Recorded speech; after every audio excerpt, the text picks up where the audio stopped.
Good morning. You're listening to BBC Radio 4. It's Thursday, the 18th of December, and the time is 10:15 a.m.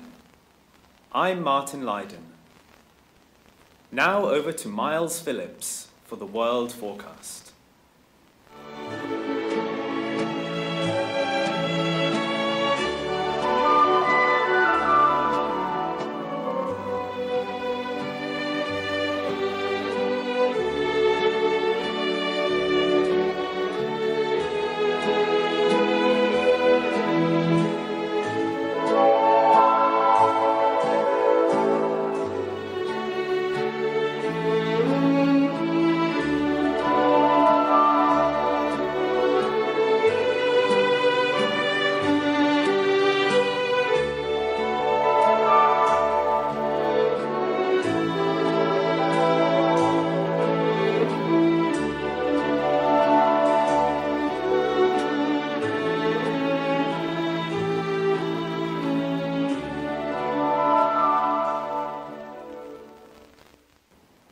And now for the World Forecast, issued by the Studio6 Communications Office on behalf of the Knowledge and Architecture Agency at 0600 on Thursday the 18th of December 2008.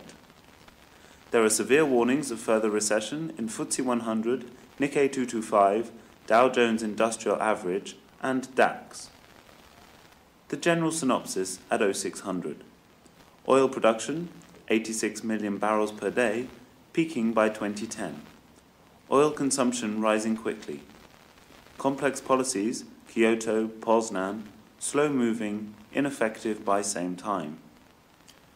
Average world temperature rising slowly, 0.2 degrees per decade. And the area forecasts for the next 100 years. Water, extreme drought over 30% of globe by 2090, 1.1 billion people, no safe water, 2.6 billion, no safe sanitation, falling more slowly.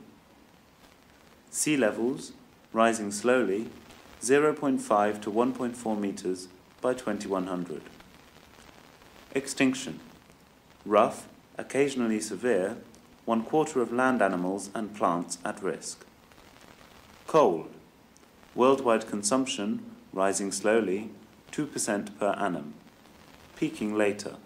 29% of all world energy by 2025. Money, markets rough to severe, $3 trillion changing hands per day, 5% to real economy, 95% speculation, falling more slowly, unfair. Forests, decreasing rapidly to 50% by end of century with 3-degree temperature rise, moderate, perhaps veering rough later, poor. Oil, fewer new oil fields each year, falling quickly.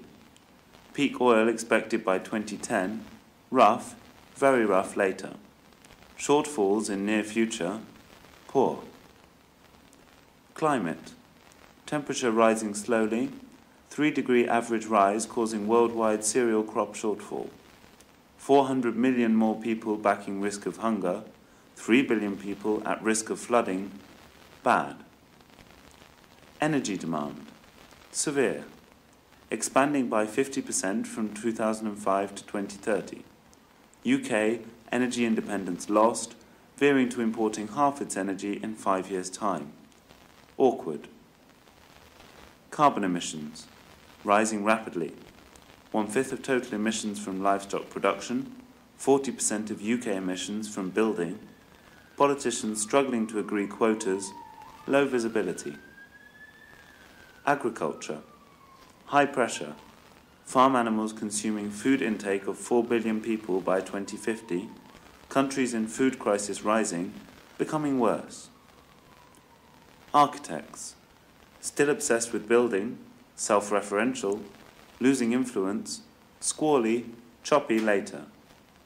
Poor, perhaps some optimism in Sheffield. And that completes the World Bulletin. Thanks, Miles. We'll be crossing to a detailed European forecast shortly. But now here on BBC Radio 4, the AM News with Olivia Beaumont.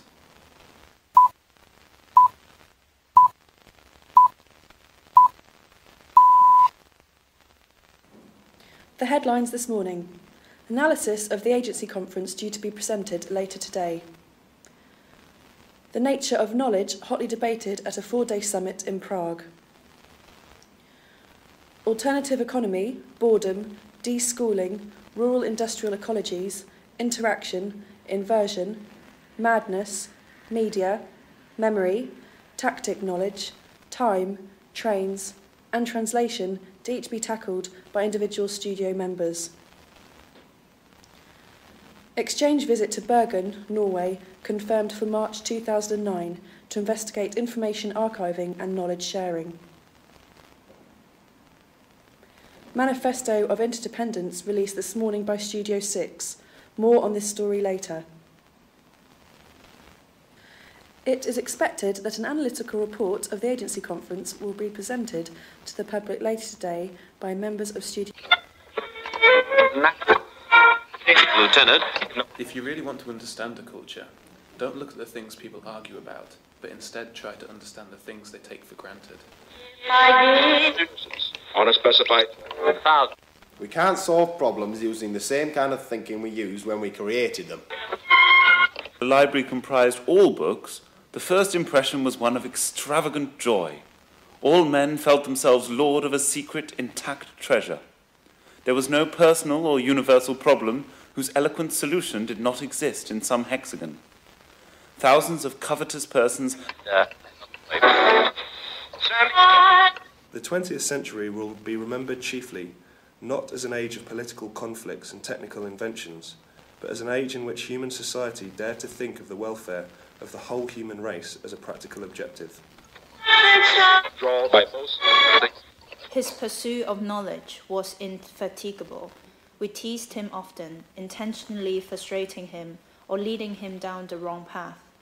From time to time, an insect would allow him a glimpse of the truth, a tiny piece of the vast puzzle.